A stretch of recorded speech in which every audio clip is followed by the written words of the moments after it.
All right, everybody, welcome back to the channel. I am Brian Lee Durfee, author of The Forgetting Moon and The Blackest Heart, both published by Simon & Schuster Saga Press. Today, I'm going to be reviewing Dune Messiah by Frank Herbert. I got two different versions here. We got the little paperback version that I bought back when I was in high school. And then we've got the nice trade paperback that I bought just about 6 months ago. I've had these paperbacks forever. You know, the original paperbacks I bought in high school are right here. And now I've got these nice trade paperbacks too. Plus, with Dune, everybody has this. Everybody has the most dopest, badass, super designed book on the planet. I mean, if you don't have this book in your bookshelf, then your book collection sucks. Hope I made my point. Okay, Dune. Let's talk about Dune Messiah. There's a special place in my heart for Dune, not only because it's my favorite science fiction novel of all time, my favorite science fiction series of all time, but back in the day when I was in college and I used to paint Magic the Gathering cards. A lot of you that follow my channel know that I used to paint and illustrate Magic the Gathering cards in the 90s when Magic first came out. I was one of the original illustrators. Well, I also used to paint Tolkien cards for Tolkien Enterprises. You know, we got the sorry, I had to step up. You know, we had the Tolkien Tolkien game cards here. But there was also the very popular Dune game. And I painted a lot of the Dune cards. And not only did I paint a lot of the Dune cards, I pretty much, you know, we've got the Arakan Patriarch. We've got the Assembly Chairmanship.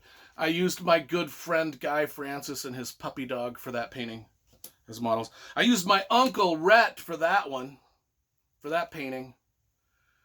The Choam Protectorate or something like that. But there's a lot of them here, you know. Oh, I used myself for this one. This is the Landsrad Emissary. I used myself for that one. Oh, and this one I used myself for too. The Karthag Privateer. I still own the original. That's one of the original paintings that I'll never sell. But anyway, that's just a little history of me and Dune, because I worked with the Dune licensing group, or the people that owned Dune, and I did some stuff for them. So, you know, I just thought I'd mention it. Let's talk about Dune Messiah itself.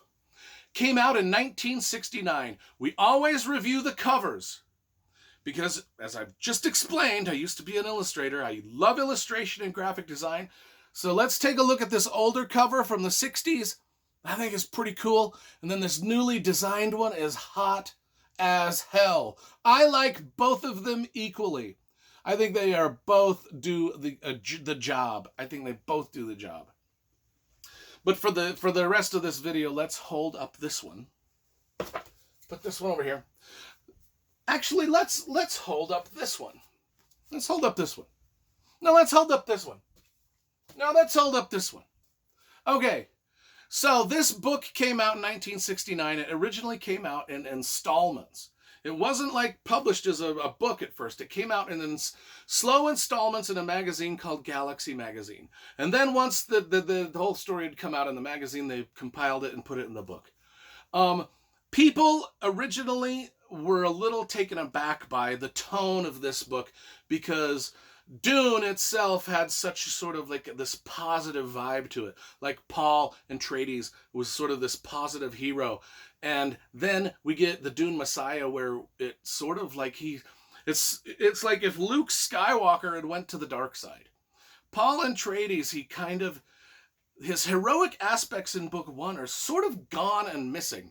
He's sort of taken on the dark side of this Messiah, where sort of he's worshipped way too much across the universe. It builds up a lot of narcissism, and he's sort of starting to become a failed hero in this book. And, I mean, basically this is what it says.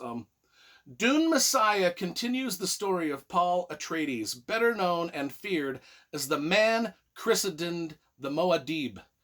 As emperor of the known universe, he possesses more power than a single man was ever meant to wield. And that's kind of the problem. Worshipped as a religious icon by the fanatical Fremen, Paul faces the enmity of the political houses he displaced when he assumed the throne, and a conspiracy conducted with his own sphere of influence. And even as House Atreides begins to crumble around him from the machinations of his enemies, the true threat to Paul comes to his lover, Chani, and the unborn heir to his family's destiny. So, I mean, yeah, he's kind of worshipped. I mean, trust me, if you all started worshiping me as a god, and I know some of you are close, just with the YouTube channel and the books I've written, some of you are getting to that point where you're like, Durfee, I might start praying to you. But if the whole universe did, I can handle a few of you doing that. I'll be honest, I can handle a few of you. But if the whole universe started doing that, you don't want me to be king of the universe. That's all I'm saying. You don't want that, because I would go crazier than Paul does with, you know, let's just hope it never happens. It might, but let's hope it doesn't. So what happens is this, it's just sort of like, you know, it's sort of like a downward spiral of our hero now. This is sort of like as if Luke Skywalker went to the dark side. One of the things that is interesting about this is I was rereading this. I was like, okay, there's the Ben Gesserit, the Sisterhood of the Ben Gesserit. Started because I'm also rereading some Robert Jordan books right now. And it's like kind of like the Aes Sedai, the Aes Sedai, I don't know how to pronounce any of that. The Aes Sedai of the Wheel of Time, and Paul is sort of like Rand. He's sort of like the Dragon Reborn. Like the Aes Sedai want to channel and channel Rand and still him. They call it still. They don't want him to do his magic. And it's kind of like the Ben Gesserit are like that with Paul Atreides. They're like they just don't want this guy having the power, right? And then there's some great characters we get introduced into this also. Skytail, the face crawler.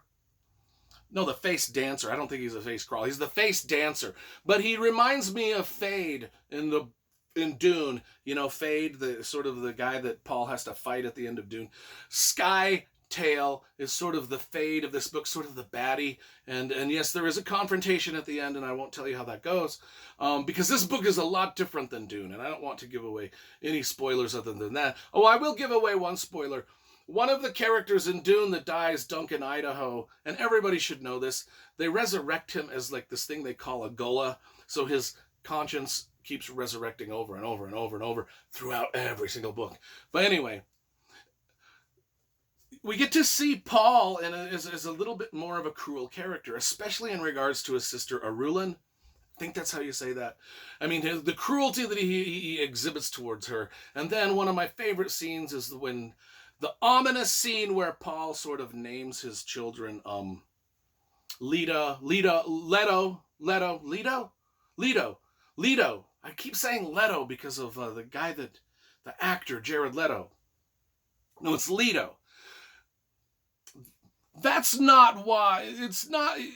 The reason it's ominous is not because Paul names him after Jared Leto. I'm not trying to tell you that. I mean, it has nothing to do with Jared Leto or 30 Seconds to Mars or even the Joker. I think it's Leto. In the comments, let me know if it's Leto or Leto. And then he names his daughter Ganima. I should just end this video right now while I'm ahead. I give Dune Messiah, a lot of people think this is the weakest book in the group.